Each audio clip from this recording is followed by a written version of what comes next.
राधिया आज सुबह सुबह आईने के सामने खड़ी थी और अपने बढ़े हुए वजन को देखकर परेशान हो रही थी। तभी उसे कल दादी की कही बात याद आ गई। अगर तुम्हें बच्चा चाहिए तो पहले अपना वजन कम करो।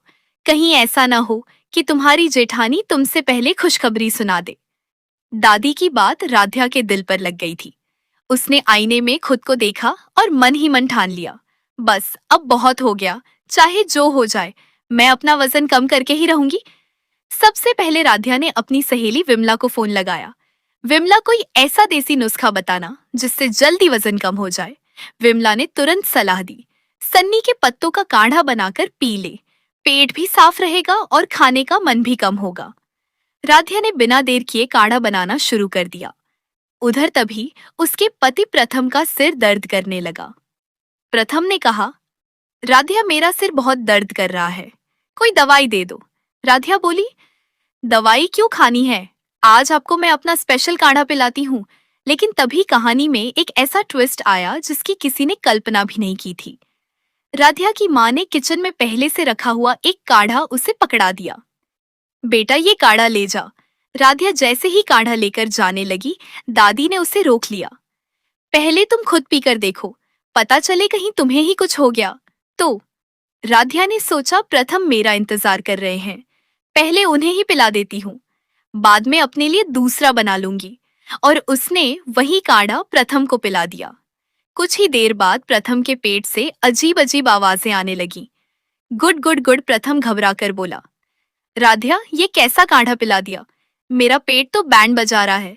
जांच हुई तो पता चला कि वो काढ़ा राधिया की माँ ने बनाया ही नहीं था। उसमें सन्नी के पत्ते पड़े थे, जिसकी वजह से प्रथम का पेट खराब हो गया था। लेकिन राधिया की मुसीबत यहीं खत्म नहीं हुई। अगली सुबह उसने वजन घटाने के लिए एक्सरसाइज शुरू कर दी। वह पूरे जोश में रस्सी कूद रही थी। तभी दादी की नजर उस पर पड़ी। दादी बोली, अरे इससे क्या वजन कम होगा, वो टायर उठाओ और पहलवानों जैसी कसरत करो। राधिया ने भी सोचा कि दादी सही कह रही है। उसने टायर उठाया, लेकिन अगले ही पल टायर उसके हाथ से छूट गया और सीधा जाकर दादी पर गिर पड़ा। दादी चिल्लाई, अरे तू मुझे मारना चाहती है क्या? राधिया घबरा कर बोली, दादी मेरी गलती से हो गया।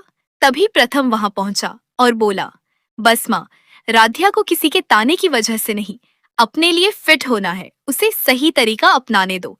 प्रथम की बात सुनकर राधिया ने भी फैसला कर लिया, अब मैं वजन कम करूंगी, लेकिन सही तरीके से। लेकिन दोस्तों, कहानी अभी खत्म नहीं हुई है। राधिया ने तो ठान लिया है कि वह अपना वजन कम करके ही रहेगी। लेकिन क्या इस बार उसकी मेहनत रंग लाएगी, या फिर उसकी एक्सरसाइज के चक्कर में घर में एक और बड़ा कांड होने वाला है? अगर आप भी जानना चाहते हैं कि राधिया के साथ आगे क्या होने वाला है, तो वीडियो को अभी लाइक कर दीजिए। और राधिया की अगली कहानी सबसे पहले देखने के लिए चैनल को सब्सक्राइब करके बेल आइकन जरूर दबाइए, क्योंकि अगली कहानी में जो होने वाला है उसे देखकर आप भी यही कहेंगे, अरे भाई ये तो हद ही हो गई।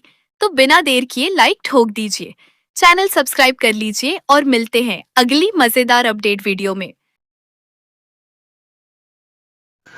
हेलो दोस्तों, राधिया के सामने आई एक बड़ी मुसीबत। जी हाँ दोस्तों, आप लोगों ने बिल्कुल सही सुना। प्रथम की दादी जी अब ये चाहती हैं कि राधिया को मैं पतला करके ही रहूंगी। जब से रजनी जी की सहेलियों ने आकर के राधिया को कह दिया है कि राधिया तुम तो बहुत ज़्यादा मोटी हो चुकी है, तब से दोस्तों दादी को यह बात बिल्कुल ही चुभ चुकी है। अब दादी ने ये ठान लिया है कि मैं राधिया को पतला करके ही मानूंगी, जिसकी वजह से दोस्तों अब दादी चलने वाली है अपनी अपनी चाल।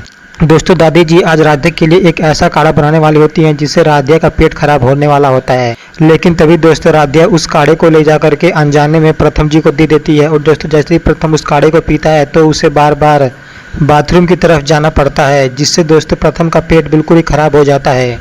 और वहीं दोस्तों रजनी जी और राधिया यह देख करके प्रथम की हालत को बिल्कुल ही ज़्यादा परेशान हो चुकी हैं कि आखिर उस काढ़े को किसने बनाया था। दोस्तों अब दादी चलने वाली है राधिया को पतला करने के लिए और भी खतरनाक चालें। अब राधिया को किन किन बड़ी मुसीबतों का सामना करने के लिए मिलेगा।